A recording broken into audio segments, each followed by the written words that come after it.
मित्रांनो, लग्नाची बेडी या मालिकेच्या 3 मेच्या एपिसोडमध्ये आपण पाहणार आहोत की रात्र झाली तरी राघव आणि सिंधू घरी आलेले नसतात आणि त्यामुळे राजश्रीला खूपच काळजी वाटत असते.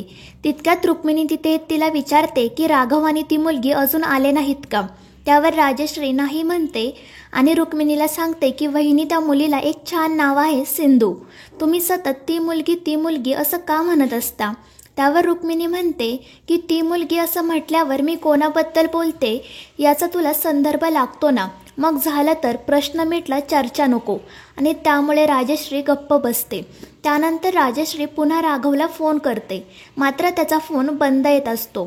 तितक्यात रत्नाकरही तिथे येतो. रुक्मिणी त्याला सांगते की राघव आणि ती मुलगी अजून घरी आले नाही. राघवचा फोनही बंद लागतोय आणि ती मुलगी तर मुद्दाम तिचा फोन घरीच ठेवून गेली आहे. पुढे ती म्हणते की आज फक्त ती ॲडमिशनसाठी घराबाहेर पडली आहे, तर ही परिस्थिती आहे. पुढे जाऊन काय होणार कोणास ठाऊक. तर रत्नाकर म्हणतो, आता रोज तिच्या कॉलेजला जाण्यावरून घरात भांडणं होणार, दुसरं काय. तर रुक्मिणी म्हणते आणि या सगळ्याला आपला राघवच जबाबदार आहे. तो दरवेळी त्या मुलीच्या चुकांवर पांघरून घालतो आणि म्हणूनच ती शेफारत चालली आहे. त्यावर रत्नाकरही बरोबर आहे म्हणत तिला दुजोरा देतो. ते दोघेही राघव आणि सिंधूच्या वागण्यामुळे खूप नाराज होतात. सिंधूमुळे राघव पूर्णपणे बदलून गेलाय, सर्व नियम तोडायला निघालाय असं त्या दोघांना वाटत असतं. राजश्री त्यांना समजावण्याचा प्रयत्न करते, मात्र रुक्मिणी तिलाच गप्प राहायला सांगते. तितक्यात राणीही तिथे येते. ती रुक्मिणीला म्हणते की मला तुमच्यासोबत महत्त्वाचं बोलायचं आहे मामी.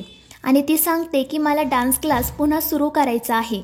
आणि ते ऐकून रुक्मिणी आणि रत्नाकर यांना धक्काच बसतो.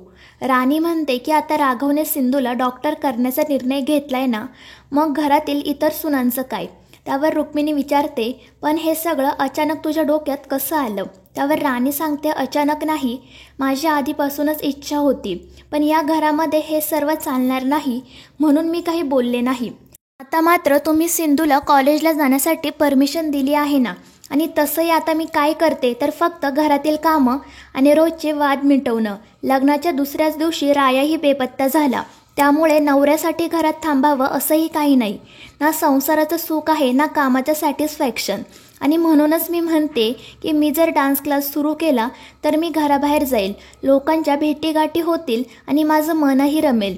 रोज सकाळी उठून आता दिवसभर काय करायचं हा प्रश्न तरी पडणार नाही. आणि त्यावर रुक्मिणी थोडा वेळ विचार करून म्हणते की बरोबर आहे तुझं म्हणणं, तुझी गोष्टच वेगळी आहे. आणि त्या मुलीसाठी जर नियम बदललेच आहेत तर आता तुला आम्ही नाही म्हणूच शकत नाही. तर राणी म्हणते, मामी, सिंधू आणि माझ्यामध्ये खूप फरक आहे. तिच्या पाठीशी उभं राहायला, तिला मदत करायला तिचा नवरा आहे, पण माझं काय. त्यावर रत्नाकर म्हणतो की राणी, तू या घरची मोठी सून आहे. तू कायमच या घराचा आणि घरातील लोकांचा विचार करत आली आहे आणि त्यामुळे तू कोणताही चुकीचा निर्णय घेणार नाही याची आम्हाला खात्री आहे. पण तरी हा निर्णय घेताना तू पुन्हा एकदा विचार करावा असं मला वाटतं. मात्र राणी जरा रागातच म्हणते की विचार करायची जबाबदारी काय माझीच आहे का. आणि ते ऐकून रत्नाकरला धक्काच बसतो. पण रुक्मिणी म्हणते की तिचं काहीच चुकत नाही रत्नाकर, कारण आपलंच नाणं खोटं आहे. आणि ती राणीला डान्स क्लास सुरू करायला परवानगी देते. आणि त्यामुळे राणी खूपच खुश होते आणि सर्वांसाठी चहा आणायला जाते. रत्नाकर म्हणतो की राणी खरंच खूप जबाबदार मुलगी आहे. तिला या घरातील माणसांची किती काळजी आहे, नाहीतर ती सिंधू, तिला कशाचीही काळजी नाही. खरं तर तिच्याकडून कोणतीही अपेक्षा नाही, पण राघव तो मात्र त्या मुलीच्या नादी लागून बिघडत चाललाय. मात्र राजश्रीला तर त्याचा काही फरकच पडत नाही. तिला फक्त मी किती चांगली सासू आहे हे सिद्ध करायचंय. तितक्यात राणी तिथे येत म्हणते की मामा, तुम्ही कशाला उगाच मनस्ताप करून घेताय. तर रुक्मिणी म्हणते, बघतेस ना राजश्री, राणीने MA केलंय, पण तरीही ती किती समजूतदार आहे. नाहीतर तू, शिक्षणाशी तर तुझा काही घेणं देणं नाही आणि समजूतदारपणातील सशी सुद्धा आता तुझा काही संबंध उरला नाही. त्यामुळे राजश्री काही न बोलता तेथून जायला निघते. तर राणी तिला थांबवत चहा घ्यायला सांगते. मात्र राजश्री नकार देत म्हणते की अगं, तू MA पास आहे आणि मी फक्त 12वी. माझी पात्रता नाही तुझ्या हातचा चहा घ्यायची. त्यावर राणी म्हणते, असं का बोलताय तुम्ही. आणि मामी माझं कौतुक करत आहे कारण मी या घराच्या भल्याचा विचार करते. आता तुम्हीच सांगा, मी या घरात राहून माझा काय फायदा आहे? माझा नवरा इथे नाही, आई बाबा लांब आहेत, पण तरीही मी इथे राहत आहे ना. मात्र तुम्हाला माझं काही कौतुकच नाही. ठीक आहे, कौतुक नका करू, पण निदान मला टोमणे तरी नका ना मारू, मला त्रास होतो त्याचा. त्यावर रुक्मिणी म्हणते की राणी, कोणी कितीही दगड फेकून मारले तरी ते चंद्राला लागत नाही. तर रत्नाकरही म्हणतो, तू नको राजश्रीच्या बोलण्याकडे लक्ष देऊ, गरीब घरातून आली आहे ती. तिचं नशीब चांगलं की तिचं माझ्याशी लग्न झालं आणि ती या घरात आली. आणि त्याच्या या बोलण्याचं राजश्रीला खूप वाईट वाटतं. मात्र ती म्हणते की खरंच की किती चांगलं नशीब दिले देवाने मला. तुमच्यासारखा नवरा मिळाला ज्याने माझं शिक्षण बंद केलं, ना कधी मला समजून घेतलं, ना कधी माझ्या पाठीशी उभा राहिला. या इतक्या चांगल्या नशिबासाठी मी देवाचे रोज आभारच मानायला पाहिजे. खरंच काय नशीब आहे माझं. आणि त्यामुळे रत्नाकर तिच्यावर खूपच चिडतो. तर रुक्मिणी त्यांचा वाद थांबवत पुन्हा राघव आणि सिंधूबद्दल राजश्रीला विचारते. मात्र राजश्रीलाही त्यांच्याबद्दल काही माहिती नसते. त्यानंतर बऱ्याच वेळाने राघव आणि सिंधू घरी येतात.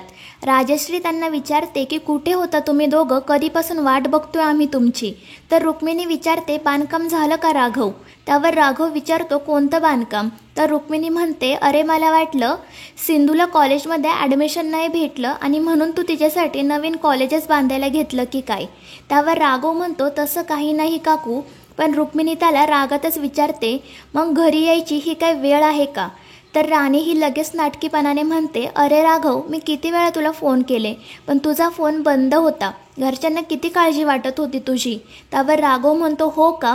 मग तू त्यांना आठवण का नाही करून दिली की त्यांचा मुलगा पोलीस ऑफिसर आहे आणि तो त्याची आणि त्याच्या बायकोची काळजी घेऊ शकतो. आणि त्यामुळे राणी गप्प बसते. तर तो रुक्मिणी काकूला सांगतो की माझ्या मोबाईलची बॅटरी डेड झाली होती, त्यामुळे फोनही ऑफ झाला. आणि तो सर्वांना सांगतो की खूप दिवसांनी सिंधू घराबाहेर पडली होती, तिला बरं वाटत होतं म्हणून थोडा वेळ थांबलो आम्ही. आणि तो सर्वांना सॉरीही म्हणतो.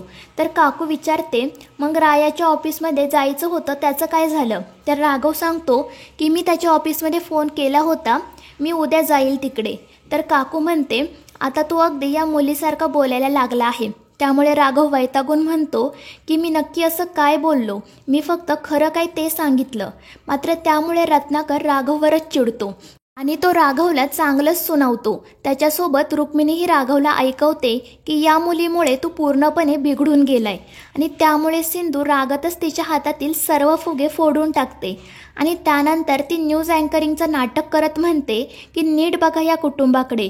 तुम्हाला जरी हे एक सर्वसामान्य कुटुंब वाटत असलं तरी तसं नाही आहे. या सर्व कुटुंबाला एका रोगाने ग्रासला आहे आणि या रोगाचं नाव आहे चिडकोमेनिया. आणि सिंधूचं हे बोलणं ऐकून राघव आणि राजश्री हसू लागतात. तर इतर सर्वजण अजूनच चिडतात. त्यानंतर सिंधू म्हणते की बघा यांच्या चेहऱ्याकडे, तुम्हाला असं वाटतं का की कधी हे कोणासोबत प्रेमाने बोलले असतील किंवा कधी हसले असतील? आणि तिचं हे बोलणं ऐकून रुक्मिणी काकू अजूनच चिडते. तर मित्रांनो, या मालिकेच्या पुढील भागांमध्ये आपण पाहणार आहोत की सिंधूचं न्यूज अँकरिंगचं नाटक सुरूच असतं. ती राणीला विचारते की आता तुमचा यापुढील प्लॅन काय आहे? तुम्ही आता या भांडणामध्ये तेल टाकणार की तूप टाकणार? आणि सिंधूचा हा प्रश्न ऐकून राणी खूपच चिडते. ती राघवला म्हणते की तू आता काहीच बोलणार नाही का? ही सिंधू किती उद्धटासारखी बोलत आहे माझ्यासोबत. आणि त्यावर सिंधू ही चिडून म्हणते की हो आहे मी उद्धट, पण मी तुमच्यासारखी भांडणं लावत नाही. आणि ते ऐकून सर्वांनाच धक्का बसतो.